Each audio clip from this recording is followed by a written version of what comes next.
Namaste India, I'm Deepak Butola and here's some news update from across the country.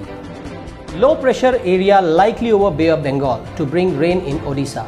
Temperatures in many parts of the country were on Saturday recorded to be below normal for this time of the year, with a number of areas receiving rainfall.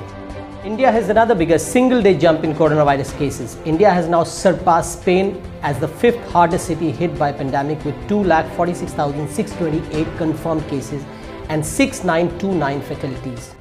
In a major shift, 17 IAS officers including 7 collectors transferred in Madhya Pradesh.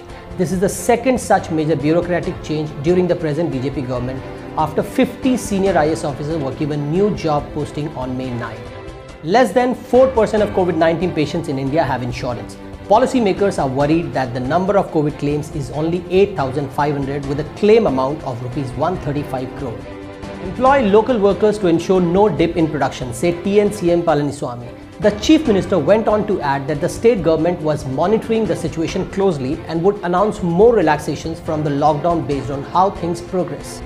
Union Home Minister and BJP leader Amit Shah on Sunday addressed a virtual rally to boost the morale of public against the COVID-19 pandemic and said he salutes crores of coronavirus warriors in the country who helped fight the virus outbreak.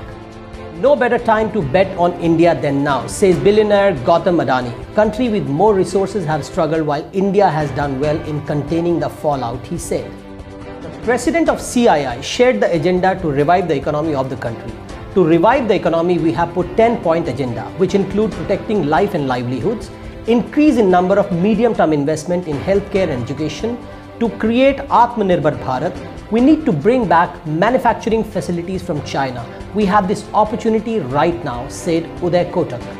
A new ray of hope, creating jobs in agri-tech space. The often intersecting technologies present a unique opportunity in the agri-tech space to create jobs in different segments, ranging from software to biotech. That is all for tonight. For more news, please log into www.insamachar.com. Stay safe and take good care of yourself, India. Thank you.